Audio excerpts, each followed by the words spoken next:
Welcome to The Great Detectives of Old Time Radio. From Boise, Idaho, this is your host, Adam Graham.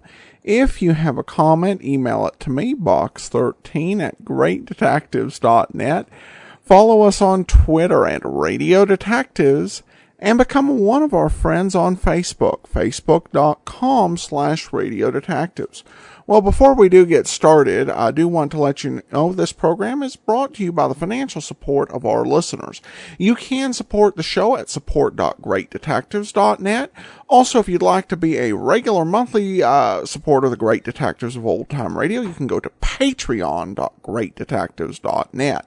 Well, now it's time for today's episode of The Adventures of Ellery Queen. The original air date is October the 2nd of 1943, and the title is The World Series Crime.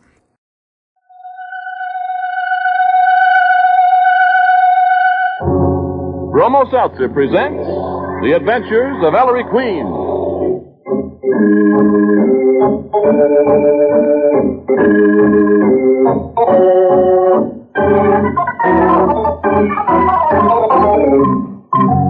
Tonight, the makers of Bromo Seltzer bring you another thrilling adventure with Ellery Queen, the celebrated gentleman detective, in person. Ellery Queen again gives you a chance to match wits with him as he relates another story of a crime he alone unraveled. Then, at the point where he was able to solve the mystery, he stops the play, gives you a chance to guess the criminal's name. In the studio tonight, we have as our guests Ken Sears, New York Yankee catcher, and Art Flynn, business editor of the weekly newspaper Sporting News. We'd hoped to have with us, too, the star second baseman of the Yankees, Joe Gordon, but he was unable to join us. However, Messrs. Sears and Flynn have accepted Ellery Queen's challenge to solve the mystery before the solution is revealed. And now, Ellery Queen, master detective, and your host for the next half hour. Thank you, Ernest Chappell, and good evening, ladies and gentlemen.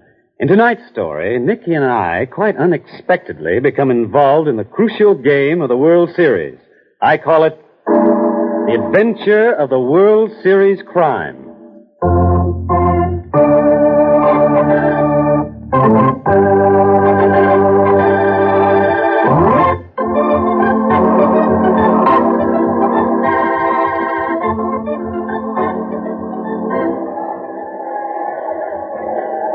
Series.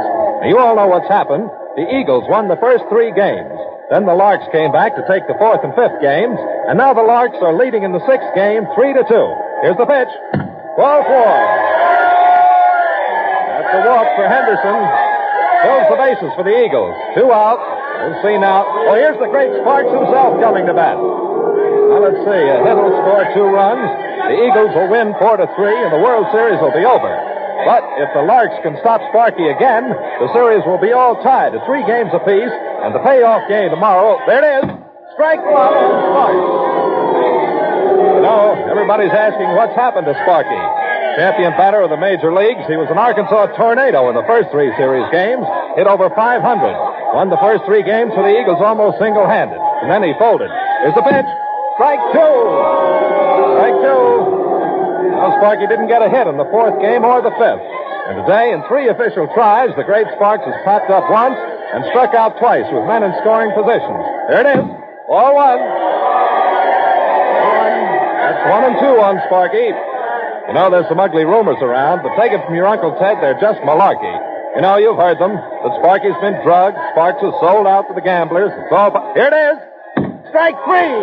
Sparky didn't even lift his bat off his shoulder. He's out. Well, that's the game, folks. Ties it up at 3 games apiece. But what's happened to Sparks? Mr. Dayton, owner of the Eagles, wants to know. Mac McClune, fighting manager of the Eagles, wants to know. What's happened to Sparky?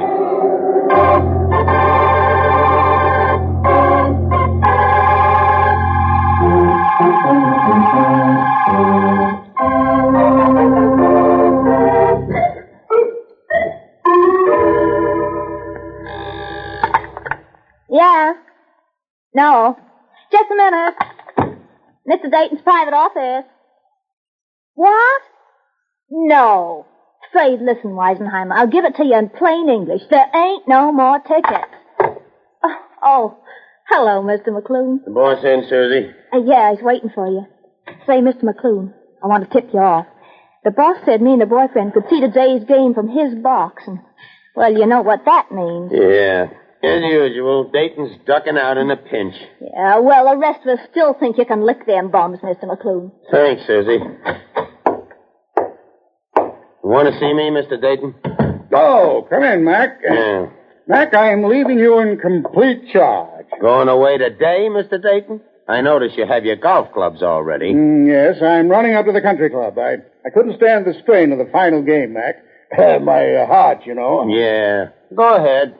I'll phone you the result. Well, it's not as if I were running out on you or the team, Mac. Of course not, Mr. Dayton. You'll bench Sparks, of course. Thought you were leaving me in charge. But, my dear McClune, he's had half a dozen chances to win the series in the last 3 games. And what's he done? If Sparky goes, I go. Oh, he couldn't bat a ball with a coal shovel. Bat a ball. Bat. Oh, what a fool I've been. Of course, the bat. What are you raving about, Mac? Look, Mr. Dayton, if your heart can stand the strain of making one phone call before you go out to play golf, just one, mind you, we can still win this series. A phone call? I want a detective. Pay any fee he asks, but have him here in 15 minutes. A detective? What detective, Mac? The best in the world, Mr. Dayton. If there's one man can save this World Series for us, it's Ellery Queen.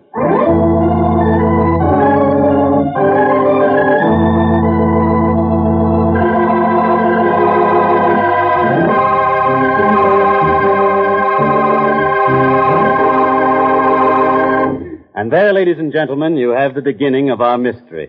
We'll be back in just a moment to tell you more. But first, Ernest Chappell. You know, nobody minds hard work these days because we're working for victory. But what are you going to do when you're stopped by a common sick headache?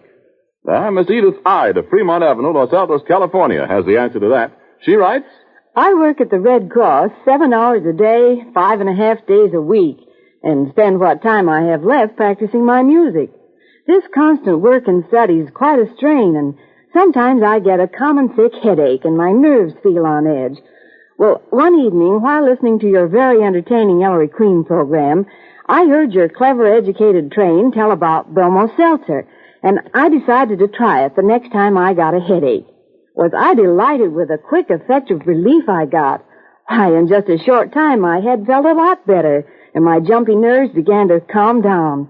I told everyone at the office about it, but most of them informed me that they were already familiar with Bromo Seltzer's grand help and had been relying on it for a long time.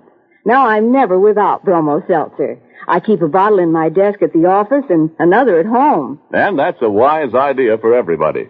You know, these days, you never know when you're liable to get a common sick headache. So if you don't already have a big blue bottle of Bromo Seltzer in your home medicine chest, get one tomorrow for sure.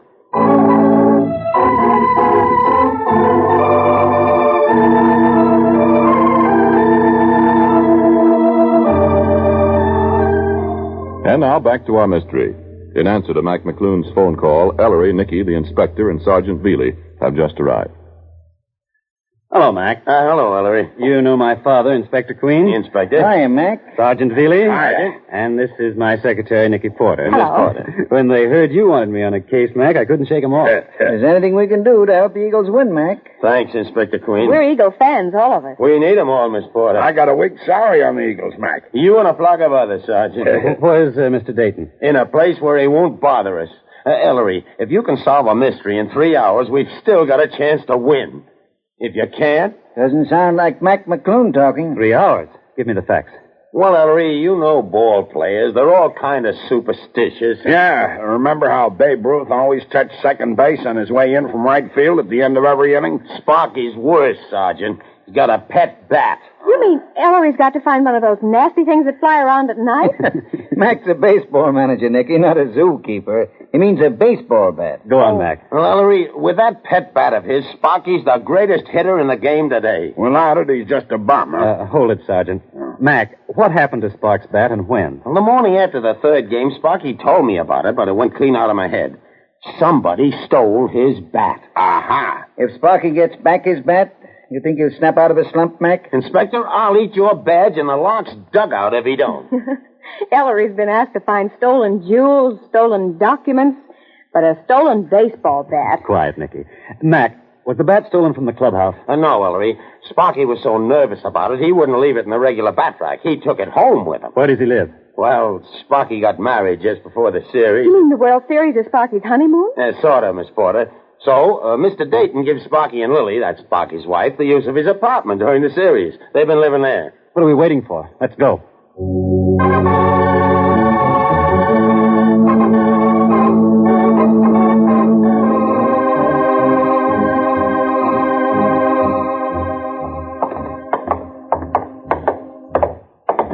Here's Dayton's apartment, Inspector.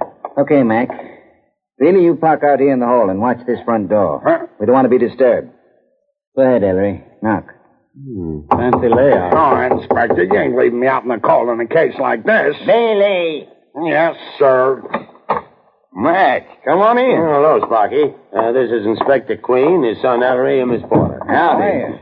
I'm going to meet the missus. Lily, Hi, meet Mr. Inspector Sparks. Queen. Gee, it's awful good of you folks to help Sparky. I reckon I'm past being helped, Lily. Maybe not, Mr. Sparks.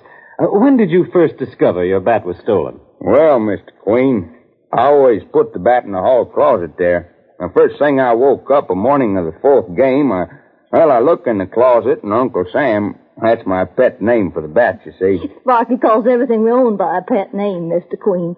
There's a skunk back home that bothers the chickens. Sparky calls him Hitler. I'm beginning to like you, Sparky. The bat was missing, Sparky, when you first looked in the closet that morning? No, Inspector. That time Uncle Sam's standing there all right. But then all that morning we have visitors, and when they go away and Lily and me get ready to mosey over to the ballpark, why, I open the closet door and Uncle Sam's gone. How many visitors did you have? Wasn't it 3, Lily? Oh, 4, Sparky. 4 visitors. Well, that means one of them must be the thief. I reckon so, Miss Porter. I wasn't counting Mr. Dayton, Lily. He's not exactly a visitor, this apartment being his'n. Mr. Dayton come first. He forgot to take his golf bag with him when he gave up this apartment. So he comes to pick it up. Tell Mr. Queen who the other 3 were, Sparky. Okay, Mac. First there was Pigoli. Pigoli? The big-time gambler? I smell a rat. And what did Mr. Pagoli want? Well, it's sort of personal. Oh, now, Sparky, you mustn't hold anything back up when you want Mr. Queen to help. Lily's right, Sparky. Well, Mac, Now, I look don't here, know. Ellery. Sparky's the idol of sports fans all over the country, and he deserves to be. He sets a good example for the kids. Don't drink, don't smoke, a square shooter, but he's got one weakness that's going to get him in a heap of trouble. It already has. I know. I read about it in the papers. Well, that's where Pigoli fits. Gambling. Looks that way, Dad. Commissioner had you on the carpet about it, didn't he, Sparky? Yeah, Inspector. But Sparky won't listen. He wastes most of his dough paying off. Gee, I've tried so hard to make him stop. I even refused to marry him until he promised to quit. Only he didn't quit. I reckon you'll have to excuse me. Lily. Be a good girl, Nicky, and keep Mrs. Sparks company in the next room. All right, Ellery. So, you owe Pagoli money, Sparky, and he came here yesterday morning to collect, hmm? When you start talking about gambling, Sparky shuts up like a clam. Guess who's outside asking to see Sparky, Ellery? Speak of the devil, Sergeant? Huh? A big shot Pigoli. Bring him in, Veely. All right, Inspector. Step into the parlor, Mr. Fly. Be careful with your hands, you. Yeah. Oh, I beg your pardon, Mrs. Sparks. I come back tomorrow, eh? Well, now, I don't know. Tomorrow'll be too late, Pigoli. Inspector Queen, I not see you at first. In an umpire's eye, you not see him. Be careful how you talk, Mr. Veely. Sergeant Veely to you, pig. My business with Mr. Sparks, it can wait. I go now. Oh, wait, Mr. Pigoli. What do you want? Well, seeing how things are, maybe I better tell the truth. The truth? You told me Pagoli came to see you the other day about the money you owe him, Sparks. Well, I didn't want to worry you, Mac. Mr. Pagoli here, Take care of what you spill, Hick. he was willing to forget my IOUs if... Mr. Sparks, I warn you. If what? If I threw the series, Mr. Queen. So that's it, Pagoli, you dirty backstabber. Drop that right, Pigoli. Oh, it's dropped. Now I'll give you a demonstration of the famous Veely. There, say uncle. That's better. Fireworks over? Now, Mr. Pagoli, did you have any bundles or packages with you when you visited this apartment the other day? All of a sudden, I'll talk English, huh? No, he didn't have, Mr. Queen. You're sure, Sparky? Did he wear a topcoat? No, sir. Okay. Head him out, Veely.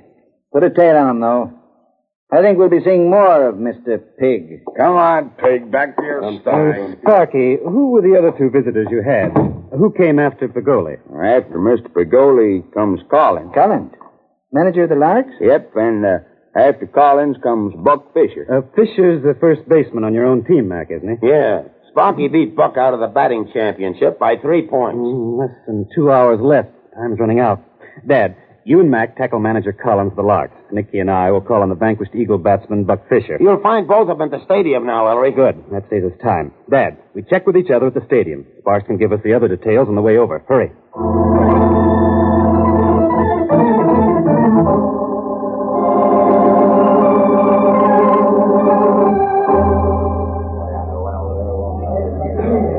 Collins, we've known each other since the old Sandout days. We don't have to spar around. Well, what's on your mind, Inspector? Collins, why did you, the manager of the opposition team, drop in to see Sparks, the star batter of Mac's team, during the World Series? It's your little idea, Mac?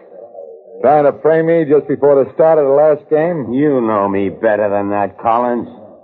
Okay. Inspector, I ran up to see Sparky about our bet. What bet? $2,000, even money on a World Series winner. Sparky bet his team to win, Collins? That's a hot one. Did you ever hear of Sparky betting against himself? Sure, he bet on his team. With his team taking the first 3 games, I thought Sparky might be willing to raise the ante. At big odds, of course. But no soap. Sparky said no? He was willing, Mac, but his wife said nix. Collins, were you wearing a top coat that morning? Who, me? A top coat in this weather? Did you have any bundles with you? Criminy, no. Say, what's this all about anyway? Forget it. Come on, let's go, Mac. Just a minute, Inspector. Collins. Yeah, Mac? Who you pitching today? See tonight's paper.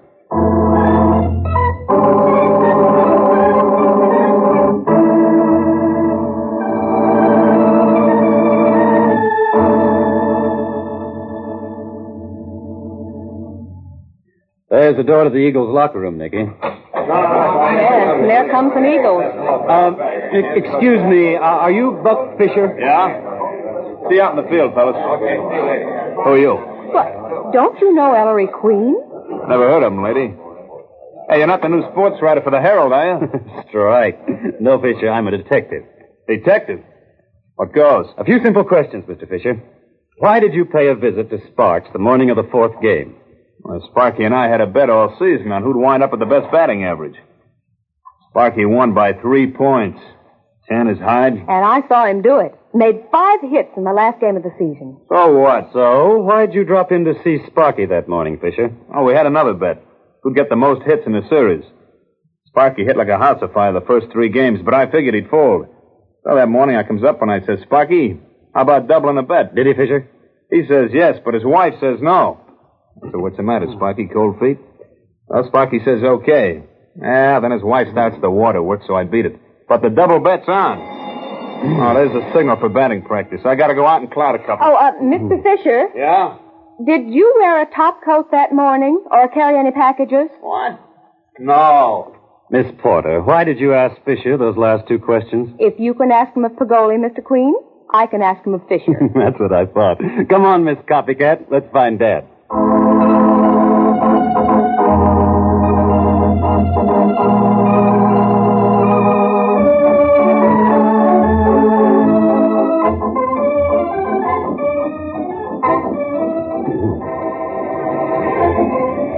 Inspector, you learned exactly as much from Collins as Ellery and I did from Buck Fisher. Yeah, Nicky, a great big goose egg. Ellery, the game will be starting in a few minutes. Are we getting anywhere? Well, Sergeant. We haven't even got to first base. Ellery, we're no nearer finding that bat than when we started. I wouldn't say that, Dad. Ellery, don't tell me you know where... Yes, I know where Sparky's bat is, Nicky. There's only a 50-50 chance it's still there. Dad, step aside with me. I'll tell you what to do. Now, you telephone. Ellery and his pesky secret. Yeah. I wonder what's cooking.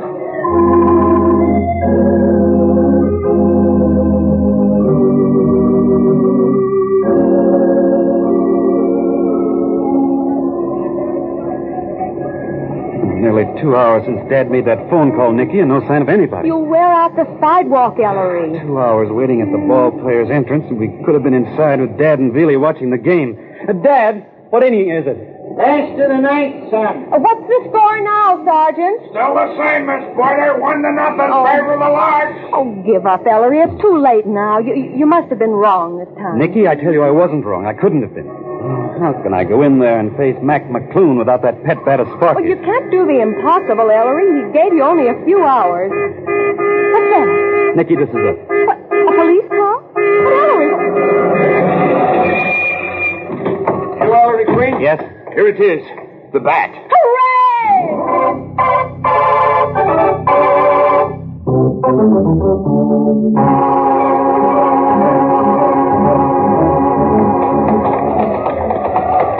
Mac, we got it. Are we in time, Mr. McClune? By the snakes of St. Patrick, it is. It's Sparky's bat. Hey, Sparks!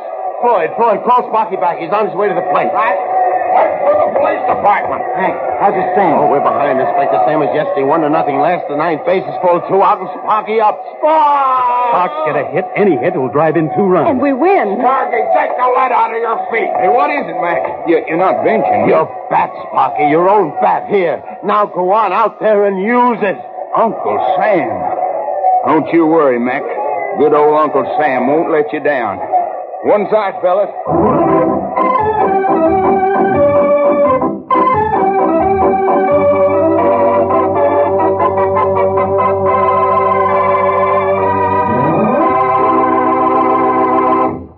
And there, ladies and gentlemen, you have the mystery and I hope a solution as well. Nicky, will you be good enough to introduce our guest armchair detectives for this evening? Well, Ellery, our guests tonight are certainly the right men to try to solve this mystery, because both of them know just about all there is to know about baseball. And when I tell you who they are, you'll see what I mean. Our first guest is Ken Sears, catcher of the New York Yankees and son of Ziggy Sears, famous National League umpire. You can be sure that when the Yankees meet the St. Louis Cardinals for the first World Series game October 5th, more than a few eyes will be watching Ken Sears. All right, Nicky, I'll agree the first guest knows baseball. But what about the second? Well, our second guest isn't a ball player, but that doesn't mean he doesn't know about baseball. He's Art Flynn, business manager of the Sporting News, the Bible of the baseball world. Mr. Flynn has been with the Sporting News for 16 years and has covered every World Series in that time. Mr. Flynn says that the Sporting News has a tremendous international circulation, since so many of its old readers are now in the service, but still yelling for their copies. And, incidentally, they get them. And now, Ellery? Mr. Sears, I have 2 questions for you this evening. Number 1, where did I find Sparky's bat? And 2, who stole it? Well, Mr. Queen, I believe you found that bat in Mr. Dayton's golf bag. Mr. Dayton's golf bag. And how did it get there? Well, I believe Mr. Dayton visited Sparky's apartment that morning, and I believe he stole that bat and went out to the golf course to play golf and missed that last game of the World Series. Mm-hmm. Thank you very much, Mr. Sears. And now, Mr. Flynn, where did I find Sparky's bat and who stole it? I think I've got to agree with Ken Sears, Ellery, that he found it in the golf bag because no one had a top coat. And secondly, I'd say that that the person that put it there was Lily, the wife, because when they were talking about if he threw the series and she walked out and said no when they wanted to double his bet, it's a case of that famous French saying, cherchez la femme. Well, thank you very much, Mr. Flynn and Mr. Sears. You'll have to wait a moment to find out whether you've solved tonight's mystery correctly. And in the meanwhile, here's Ernest Chappell, who, it develops, is up on his modern slang. Ellery means I'm hep to the jive, I suppose. And all because I happened to mention to him that when you have a headache, you just can't be on the beam. In other words, you don't feel 100%. But if you're hep, that is to say, if you know your way around, the chances are that you know our Bromo Seltzer gives quick, effective relief from the 3-way misery that may often accompany a common sick headache. Yes, Bromo Seltzer acts 3 ways: on head, nerves, and stomach. Try Bromo Seltzer the next time you have a common sick headache. See how quickly it has you cooking with gas. Or, as we old fogies say, feeling more like your old self again.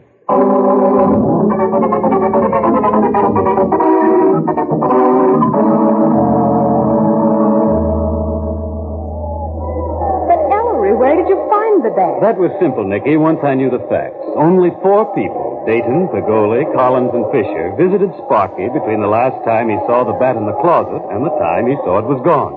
So obviously, one of those 4 stole the bat from the apartment. Well, I said that long ago, Ellery, but which one? The important question wasn't who took the bat, Nicky, but how. How was the bat taken out of the apartment under Sparks' nose without Sparks seeing it?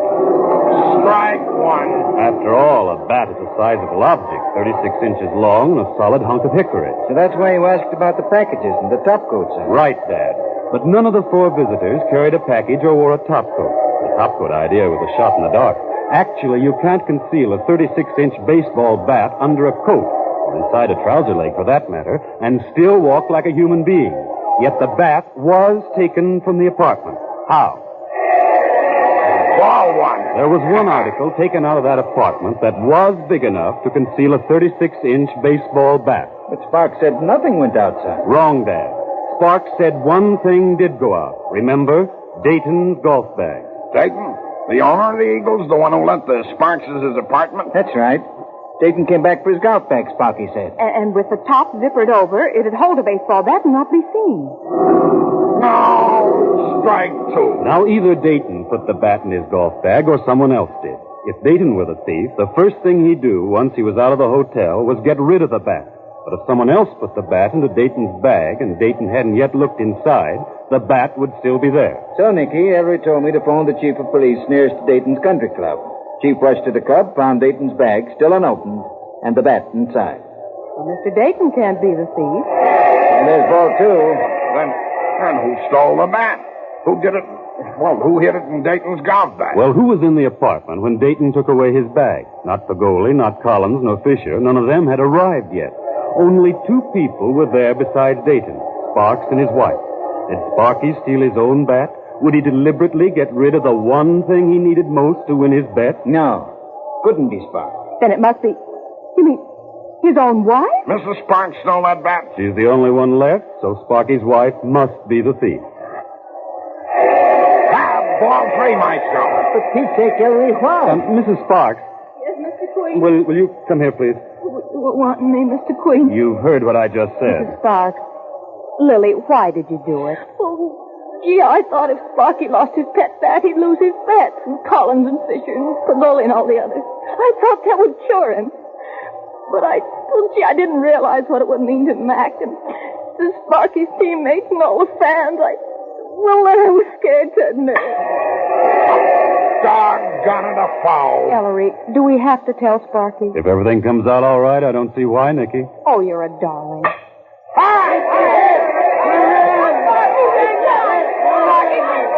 Don't forget Uncle Sam. Uncle Sam came through in the clutch, and he always will.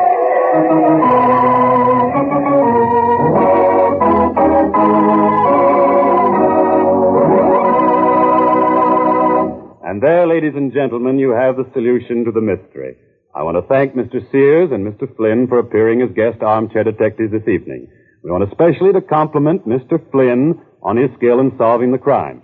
We have for both Mr. Sears and Mr. Flynn a personal gift from Bromo Seltzer, also an autographed copy of my latest mystery anthology, The Female of the Species, and a subscription to Ellery Queen's Mystery Magazine.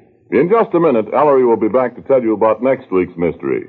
Meanwhile, here's a friendly tip from an old pal, our famous talking Bromo Seltzer train. Fight headache 3 ways. Bromo Seltzer, Bromo Seltzer, Bromo Seltzer, Bromo Seltzer. Why, yes, fight headaches 3 ways with Bromo Seltzer. You see, common sick headaches may often affect you 3 ways. Pounding head, nerves that jingle, jangle, jingle, and upset stomach. So it seems sensible to take Bromo Seltzer, which is scientifically designed to fight all 3. Yes, Bromo Seltzer gives quick relief from that pain in your head. Bromo Seltzer helps calm jumpy nerves. Bromo Seltzer helps settle upset stomach. Now you can take Bromo Seltzer while it's still fizzing or after it settles down. Use it only as directed on the label. For frequent or recurring headaches, see your doctor. When it's a common sick headache that has you feeling miserable, let our talking train tell you how to lick it. Fight headache 3 ways. Bromo Seltzer, Bromo Seltzer, Bromo Seltzer, Bromo Seltzer, Bromo Seltzer. Say, Ellery, come on back here a minute. You got anything to say before we close up this shop? Yes, I have, Chappie. Well? Ladies and gentlemen, because you had asked for them, during the summer months, we brought you what we felt were the best of the Ellery Queen mysteries broadcast during the last 5 years. Tonight's story marks the end of these command performances. For with next Saturday's mystery, we will again bring you brand new Ellery Queen adventures.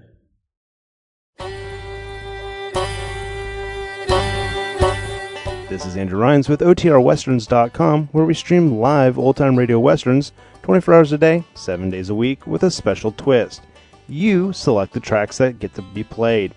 We've got 1,000 different episodes from shows like Gunsmoke, Tales of the Texas Rangers, Escape, Gene Autry, and many more. Come check us out at OTRWesterns.com/live. Again, that's OTRWesterns.com/live. You're listening to The Great Detectives of Old Time Radio with Adam Graham, and now let's get back into the show.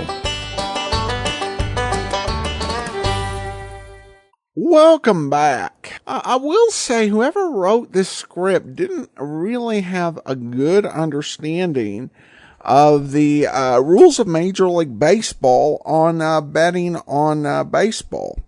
Because Rule 21, which basically has been in place since the great scandal involving the Black Sox of 1919, has some pretty clear guidelines.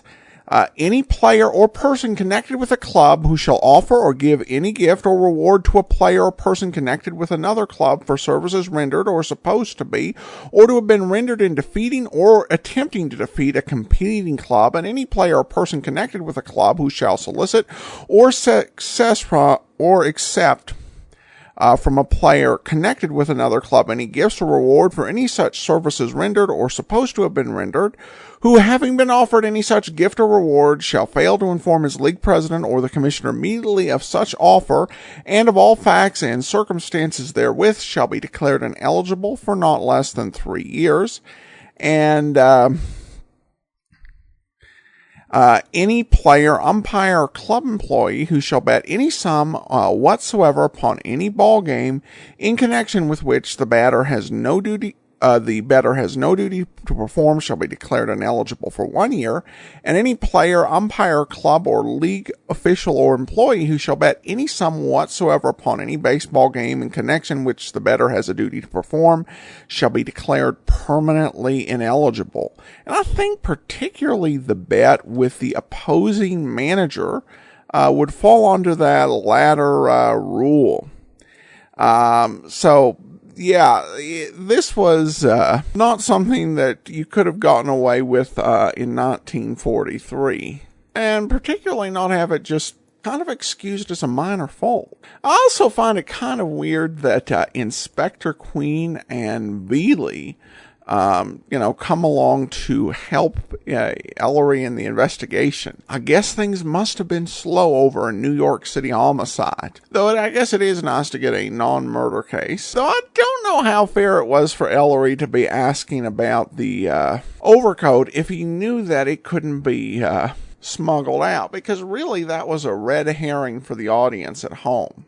At any rate, we do turn to some listener comments and feedback. Sarah says, I just wanted to say that I've been a big fan of your podcast for the past 3 months since I discovered it. I've always been a huge detective fan, books, shows, movies, and now radio. You guys are doing an amazing job, and please keep up the great work. Once a week, I have a an hour and a half commute, and your show makes great company. Thanks from Sarah. Well, thanks so much, Sarah. I do appreciate your comments. And that will actually do it for today. Be sure and listen again next week for another episode of The Adventures of Ellery Queen. And tomorrow is The Adventures of Philip Marlowe. In the meantime, send your comments to box13@greatdetectives.net. Follow us on Twitter @Radio Detectives and become one of our friends on Facebook. Facebook.com/Radio Detectives. From Boise, Idaho, this is your host, Adam Graham, signing off.